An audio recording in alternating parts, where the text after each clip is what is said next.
yang membedakan akidah Ahlus Sunnah wal Jamaah dengan kalangan Salafi apa Ustaz? Nggak tahu nih Salafi yang orang-orang salaf atau yang bagaimana nih Ustaz? Mohon di penjelasan Ustaz. Yang membedakan akidah Ahlus Sunnah wal Jamaah dengan Salafi Wahabi, yang dimaksud Salafi ya Wahabi sekarang ini.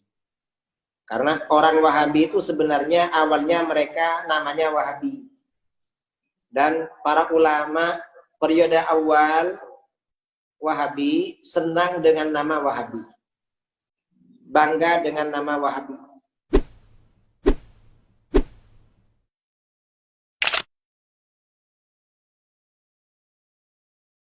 Taib, banyak orang saudara-saudara kita menuduh kita dengan Wahabi ya. Maka mungkin mereka tidak tahu siapa Syekh Muhammad bin Abdul Wahab rahimahullahu taala. Apalagi banyak orang-orang Syiah yang menyebarkan isu bahwasanya Wahabi mengkafirkan kaum muslimin, Wahabi ya suka menumpahkan darah kaum muslimin ya.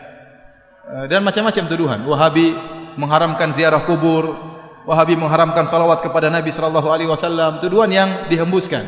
Kemudian tuduhan-tuduhan tersebut disambut oleh sebagian saudara-saudara kita. Akhirnya semakin besar tuduhan tersebut. Dan ini semua adalah tuduhan tidak benar. Kita mengatakan kenyataan mendustakan itu semua. Kita tahu Raja Wahabi, Raja Salman ya, di antaranya. Hafizahullah taala. Hari ini saya baru dapat kabar dia menyuruh seorang wartawan diberhentikan dari pekerjaannya dan koran dipermasalahkan di kasusan. Kenapa? Karena wartawan tersebut memuji dia berlebihan. Ya. Dia baca koran tersebut, ternyata wartawan tersebut memuji dia berlebihan, disuruh berhenti penulis tersebut karena dia tidak ingin sampai tauhid terganggu. Dia menjaga kemudian tauhid ya. Adapun menuduh bahwasanya kaum Wahabi suka mengkafirkan, maka itu tidak benar. Dibantah oleh Syekh Muhammad bin Abdul Wahab rahimahullahu taala ya. Dan saya sedang menyusun juga tulisan tentang masalah itu ya. Bagaimana Syekh Muhammad bin Abdul Wahab mengatakan kami tidak pernah mengkafirkan yang berkaitan dengan masalah 4 rukun, masalah salat, masalah zakat, puasa, haji. Kalau ada yang meninggalkan sholat tidak dia kafirkan. Karena ini masih masalah khilafiyah di kalangan para ulama. Yang kami kafirkan hanyalah yang berkaitan dengan syahadatain. Kalau orang terjerumus dalam kesyirikan. Itu pun beliau mengatakan kami menjelaskan tentang masalah ini syirik, ini kekufuran. Adapun memvonis itu masalah lain. Makanya beliau dalam pernyataan mengatakan bagaimana kami mengkafirkan orang-orang sementara ada orang yang beribadah di kuburan Ahmad Al-Badawi tidak kami kafirkan karena dia tidak tahu. Bagaimana kemudian kami dituduh mengkafirkan orang-orang? Apalagi kemudian dituduhkan suka menumpahkan darah kaum muslimin. Apakah ada jamaah haji yang pergi ke Arab Saudi ketakutan dibunuh oleh orang Arab Saudi? Bukankah Saudi itu sarangnya Wahabi? Semua penduduk Saudi rata-rata apa? Wahabi. Apakah ada jamaah haji yang ketakutan kalau ketemu orang Arab Saudi? Ya. Yang akan dirampas hartanya, akan dibunuh? Enggak ada, itu omong kosong. Atau kalau Arab Saudi memberi bantuan, gratisan banyak, pelayanan. Ya. Bahkan Raja Salman kalau sudah memberikan bantuan, sebelumnya Raja Malik Abdullah, kalau sudah beri bantuan kemana saja, Suriah dibantu luar biasa, jutaan orang Suriah dibantu di Arab Saudi. Ya. Kemudian bantuan terhadap Palestina, kumpulin duit langsung entah berapa triliun langsung dikirim ke Palestina, bantuan. Yang ini tidak jarang diekspos. Di tanah air kita juga banyak bantuan. Ya. Banyak masjid-masjid dibangun. Ya.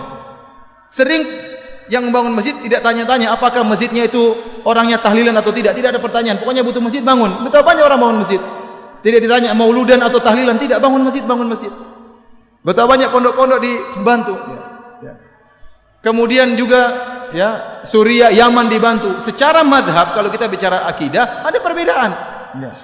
Kita tahu Yaman bukan Wahabi, kita tahu Suriah bukan juga Wahabi, Palestina juga bukan Wahabi, tapi dibantu sama raja-raja Wahabi. Kemanusiaan mereka tinggi. Maka maksud saya seorang jangan menuduh yang tidak-tidak. Kalau dia menuduh bahwasanya Syekh Muhammad bin Wahab melarang untuk ziarah kubur, tidak benar. Kita suruh ziarah kubur. Yang tidak boleh kalau minta kepada penghuni kubur. Ya. Dilarang bersolawat. Saya bilang kita tiap hari bersolawat. Allahumma sholli ala Muhammad sallallahu alaihi wasallam. Berulang-ulang dalam ceramah kita bersolawat ya. Yang dilarang mungkin solawat yang mengandung mana-mana kesyirikan, itu yang dilarang. Adapun kalau solawat yang sunnah silakan. Ya. Oleh karenanya seorang berhati-hati tatkala memberi tuduhan yang tidak-tidak ya, karena termakan dengan provokasi sebagian orang. Kalau dia nuduh Syekh Muhammad bin Wahab dengan tuduhan yang tidak-tidak, ingat, dia akan disidang oleh Allah pada hari kiamat. Kita kalau nuduh orang tidak benar, kita akan disidang berhadapan dengan Syekh Muhammad bin Abdul Wahab, dan hati-hati jangan-jangan pahala kita diambil oleh beliau seluruhnya. Karena kita tuduh dia dengan tuduhan yang tidak-tidak. Ya, ini bahaya, hati-hati. Maka seorang tatkala berbicara hendaknya dia berpikir sebelum mengucapkan apa yang dia ucapkan. Dan saya katakan bahwasanya kita bersabar kalau dituduh yang tidak-tidak, yang penting kita menjalankan sunnah. Dan ingat, kita tidak ada yang mengkultuskan Syekh Muhammad bin Abdul Wahab. Syekh Muhammad bin Abdul Wahab rahimahullah hanyalah seorang ulama yang bermadzhab Hambali. Dan dia bisa salah, bisa benar. Kalau salah kita tolak, kalau benar kita ambil. Dia sebagaimana ulama-ulama yang lain, bisa salah, bisa benar. Makanya dalam kajian-kajian kita juga hampir tidak pernah kita bilang berkata Wahabi, berkata Muhammad bin Wahab, tidak pernah. Saya yang sampaikan dari apa saya ucapkan. Perkataan Syekh Muhammad bin Wahab tidak ada saya ucapkan, tidak ada saya nukilkan. Ya, hampir tidak pernah. Kita sampaikan perkataan para ulama, perkataan ahli tafsir, siapa saja. Maka jangan kita berbuat zalim terhadap seorang pahlawan seperti Syekh Muhammad bin Wahab. Beliau adalah pahlawan. Dengan jasa beliau berdirilah kerajaan Arab Saudi.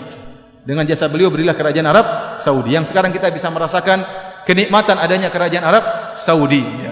Adanya ketentraman, adanya keamanan, adanya ibadah yang tentram di sana. Bagaimana bantuan kerajaan Arab Saudi kepada negara-negara Islam, itu salah satu jasanya Syekh Muhammad bin Abdul Wahab rahimahullahu taala. Jadi saya sering sampaikan, Syekh Muhammad bin Wahab itu di Saudi seperti tuanku Imam Bonjol di tanah air kita, seperti Pangeran Diponegoro di tanah air kita. Maka mereka cinta kepada pahlawan mereka, wajar.